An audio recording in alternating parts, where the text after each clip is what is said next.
Hi అండి. ఉప్పు, కారం, పసుపు కలిపి పెట్టుకున్న చికెన్ ఇలా కలిపి పెట్టుకోవాలి అన్నీ ఒక అరగంట ముందు. తర్వాత ఆయిల్ వేసి అందులో లవంగ, చెక్క, దాల్చిన వేసేయాలి.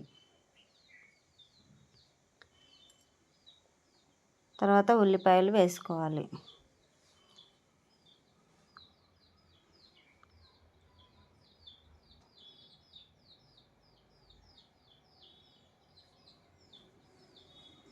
బాగా కలపాలి రెడ్గా వచ్చే వరకు.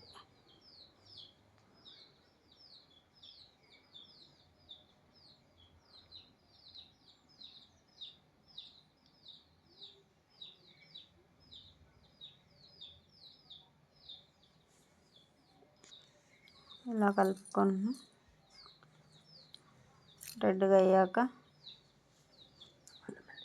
అల్లం వెల్లిపాయ పేస్ట్ అన్నీ కలిపేసి పెట్టుకున్నాం కదా, మళ్ళీ అవసరం లేదు చికెన్లో వేయడం. అల్లం వెల్లిపాయ పేస్ట్, కారం, పసుపు, ఉప్పు అన్నీ కలిపి పెట్టుకున్నాం కదా, అందుకే ఏమి వేయాల్సిన అవసరం లేదు. డైరెక్ట్ వేసేసుకుంటే అయిపోద్ది.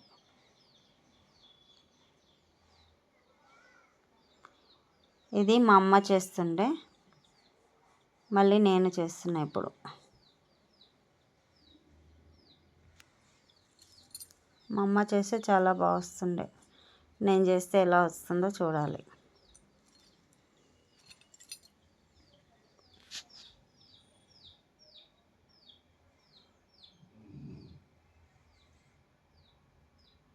ఒక 5-10 నిమిషాల తర్వాత మూత పెట్టి తీసాం కదా, కారం, ఉప్పు అన్నీ మంచిగా ముక్కకు పట్టేంత వరకు మగ్గించుకోవాలి.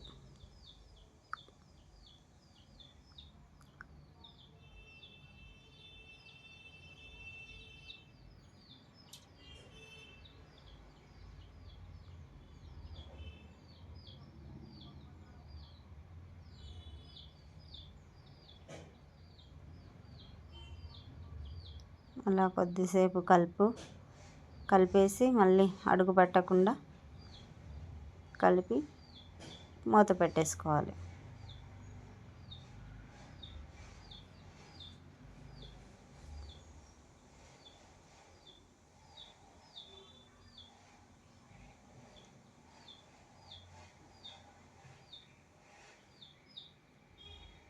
ఒక 5-10 నిమిషాల తర్వాత హై ఫ్లేమ్లో ఉంచి పెరుగు బాగా కలిపి, ఒక హాఫ్ కప్పు పెరుగు కలిపి సిమ్లో పెట్టి పెరుగు అందులో వేసేసేయాలి. తర్వాత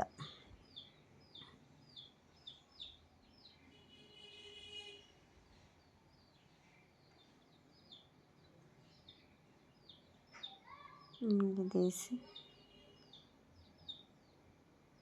ఆయిల్ బయటికి వచ్చింది కదా మంచిగా,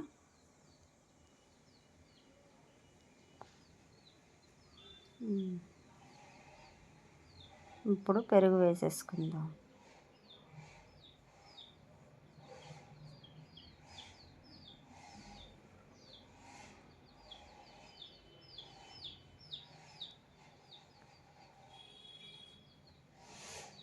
పెరుగు వేసేసి కలిపేసుకోవాలి.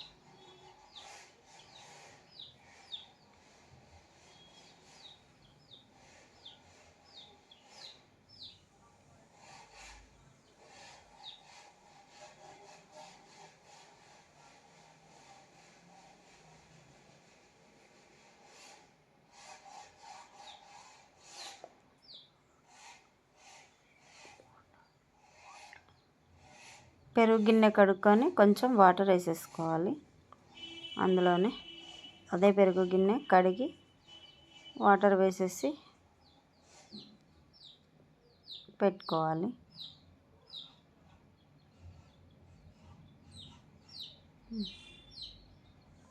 ఇప్పుడు ఇంకొంచెం కలిపేసి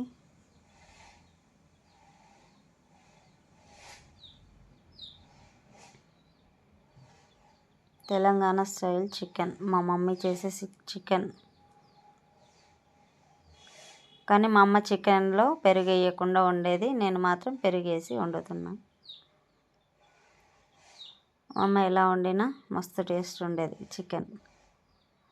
మనం ఎన్నేసి వండుకున్నా టేస్ట్ రాదు, కాబట్టి టేస్ట్ కోసం పెరుగేస్తున్నా.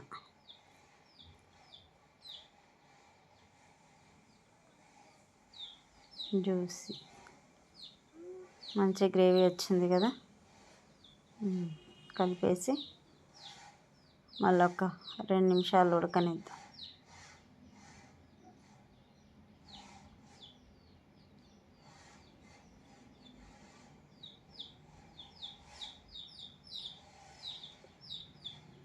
అయిపోయింది, చికెన్ రెడీ.